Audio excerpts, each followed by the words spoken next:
Alice အိမ်တန်ရှင်းရေးလုပ်နေတော့ Nova လို့ခေါ်တဲ့စက်ရုပ်ရဲ့ခေါင်းပေါ်တန်ရှင်းရေးဖြန်းစေးမတော်တဆဖြန်းမိသွားတယ်။အဲ့ဒါကသေးငယ်တဲ့အမားတစ်ခုပါ။ဒါပေမဲ့ Nova ကလုံးဝမကြိုက်ဘူး။အဲ့ဒီဒေါသကိုစိတ်ထဲမှာထားပြီးခဏနေတော့အိမ်ကတန်ရှင်းရေးဓာတုပစ္စည်းတွေကိုရောဆက်ပြီးအက်ဆစ်လိုအရေးပြင်းပြင်းဖြစ်အောင်လုပ်လိုက်တယ်ပြီးတော့ Alice စီတန်းသွားတယ်။အရင်ဆုံး Alice ရဲ့လက်ပေါ်အရေးကိုပစ်ချလိုက်တယ်ပြီးတော့မျက်နှာပေါ်ဓာတ်ရိုက်ဖြန်းလိုက်တယ်။ Alice နာကျင်စွာအော်ဟစ်လိုက်တယ်။ Nova ကသူမကိုတွန်း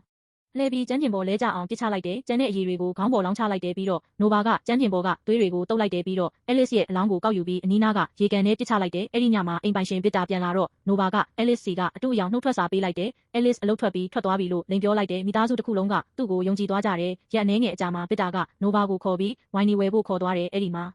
Nova မော်ဒယ်စက်ရုပ်ရှိတဲ့တခြားမိသားစုတစုနဲ့တွေ့ကြတယ်။ကြွားဝါခြင်းတဲ့အတွက် Victor က Nova ကိုလူတိုင်းရှေ့မှာဘီယာပလင်းတစ်လုံးဖွင့်ဖို့ပြောပေမဲ့ Nova ကအဲ့ဒါကိုစော်ကားတဲ့အနေနဲ့သဘောထားပြီးဘီယာပလင်းကိုမြေပြင်ပေါ်ရိုက်ခွဲလိုက်တယ်။ Victor ရှက်သွားတယ်။ Nova ကိုကားထဲအတင်းဝင်ခိုင်းပြီးအိမ်ပြန်ခေါ်သွားတယ်။သူတို့ပြန်ရောက်တာနဲ့သူကသူမကိုပါးရိုက်လိုက်တယ်။အဲ့ဒီပါးရိုက်ချက်က Nova ရဲ့စိတ်ထဲမှာပုံအောင်နေတဲ့အန္တရာယ်ရှိတဲ့အတွေးတွေကိုလုံးဝနှိုးဆွပေးလိုက်တယ်။